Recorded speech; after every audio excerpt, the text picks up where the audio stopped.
The Mexican cartel doesn't fear the DEA. They built half of it. It's 5:47 a.m., and you're already in the parking lot. The ground holds last night's cold beneath your feet. Engine ticking down behind you in the empty dark. You haven't slept properly in 11 consecutive days. The apartment stopped feeling safe somewhere around day 4. The building looks exactly the same as it always has. Same gray concrete, same flag, same broken camera. East entrance camera has been broken since March. Nobody fixed it, and nobody ever asked why not. You used to think that was just bureaucracy. Now you think about it in a completely different way. 6 months of work came down to one single night. 40 agents, 3 entry points, 1 warehouse on the border. Intel was solid shipment confirmed. Guards counted. Timing locked in. Your team hit the east entrance at exactly 3 a.m. The loading dock was empty when you got inside. Not just empty, sanitized. Floors swept. Shelves wiped completely clean. They had cleared everything out 12 hours before you arrived. Not a guess, they knew your entry time exactly. They knew which door, which team, which agent was leading. Someone inside your building gave them everything they needed. 3 months later, your team raided a cartel lieutenant's safe house. His right hand, second in the entire network's command structure. You found a laptop hidden underneath the floorboards of his bedroom. You plug it in yourself before handing it to evidence. 1 folder opened transaction records for a shell company in Mexico City. Wire transfers, dates, amounts, and 1 recurring recipient name listed. David Harlan Mercer. Real name. No code, no alias. You dig into the shell company on your own time. Registered 2019. Dormant on paper. Active in every financial record. 18 transfers across 4 years, all landing in 1 account. Account traced back to Mercer through 3 layers of routing. Not blackmailed, not coerced, not pressured into anything at all. Registered like a vehicle they paid for and fully owned. Mercer.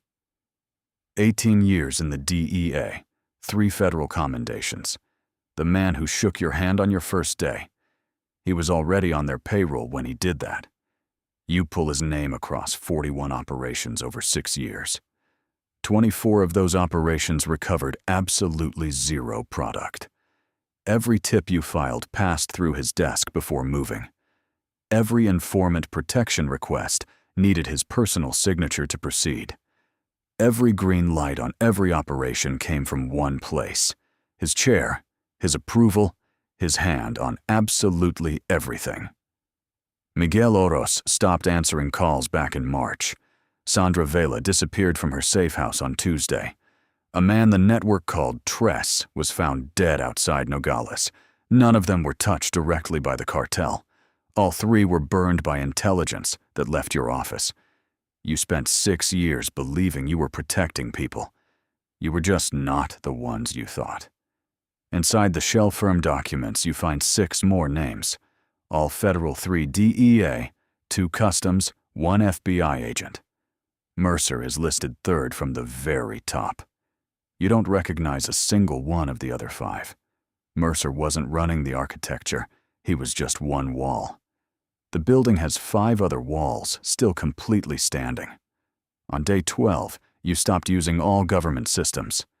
Cash laptop purchased in Albuquerque off the highway. Storage unit 2 cities over under your cousin's name. You pulled Mercer's travel logs covering the last 2 years. 3 personal leave trips to Hermosillo across 18 months. Each departure date aligned perfectly with a distribution corridor shift. Not a coincidence, that is a deliberate and clear sequence. You design a trap, on day 13 a controlled leak.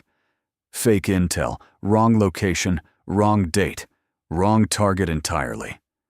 The information goes through Mercer's desk on Tuesday morning. By Thursday afternoon, the cartel abandons the real stash house. They move directly to the fake location you fed Mercer. 3 cartel vehicles arrive at an empty parking structure. You are watching from across the street in your car. The confirmation settles in your chest like a cold stone. Day 15, he brings coffee directly to your desk. You've seen him walk into rooms exactly like this before. Today, it sounds like a door being tested from outside. Before he leaves, he picks up your coffee mug carefully, turns it once slowly in both hands, sets it back. Your mug, 3 years sitting in that exact same spot. No one has ever reached over and touched it before. He says nothing and walks calmly back to his office. He knows you found the file. He's telling you. And he is completely calm about all of it. A man who panics still has something left to lose. Mercer's calm tells you his calculation about you is finished. That night, gas station 20 minutes from your apartment. Cash prepaid phone purchased 3 weeks ago for exactly this. You call the Deputy Inspector General's office directly Washington, a number you memorized months ago and never used. You give him Mercer's name, the shell company, the transfers. You give him the fake intel operation and its confirmed result. Then you stop. You don't give him the other 5. Not until you know exactly which walls are still standing. 40 seconds phone in the dumpster, 4 routes home, 17 mirror checks on the drive back, no tail confirmed. The absence of surveillance is the worst part of tonight. If Mercer knows what you found and isn't following you. That isn't safety. That means his decision isn't finalized yet. The next 2 days are the most controlled work imaginable. Same arrival time, same reports, same 2 Tuesday briefing sentences. Office coffee consumed without any visible change in expression. The only person reading your behavioral tells in real time is sitting 40 feet away, running his own careful calculation. The one profile Mercer cannot read has already accepted everything. So that is exactly what you give him every morning. On day 17, the dig confirms the evidence package is complete. 2 days later, you send him the other 5 names. Dead drop. He sets up 3 words come back. Stay at your desk, that is everything he sends. Day 19, 7:48 a.m. Mercer doesn't come into the office. No message, no call, no explanation left for anyone here. By 11:32, men in civilian clothes exit the elevator. They walk directly to his office and close the door. Blinds drawn. 3 hours of complete and total silence. At 2:14 p.m., your phone buzzes exactly 1 single time. 1 single word comes back. Confirmed. You delete it and return to the report in front of you. Your hands do not move even slightly after that. Mercer is taken into custody at his home Thursday morning. No press release, no announcement, no ceremony of any kind. Federal agencies don't hold ceremonies when they discover rot inside. They remove it quietly, and they simply keep moving forward. 41 operations now under full and immediate review. 24 informant files reopened and reassigned to clean handlers.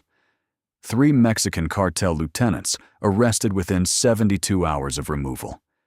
The network Mercer protected for years collapses inside 1 week. 2 of the other 5 names placed on administrative leave. 3 of them are still sitting in their federal chairs. Monday, your desk.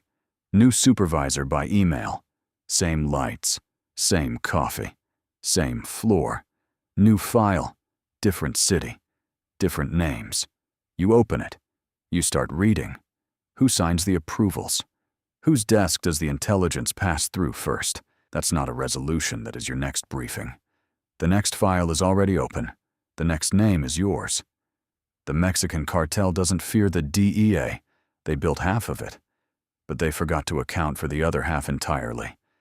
If you want to keep living inside stories that never reach records, Unlived Life has more of them waiting for you right now. Subscribe and stay. The next one is already completely written.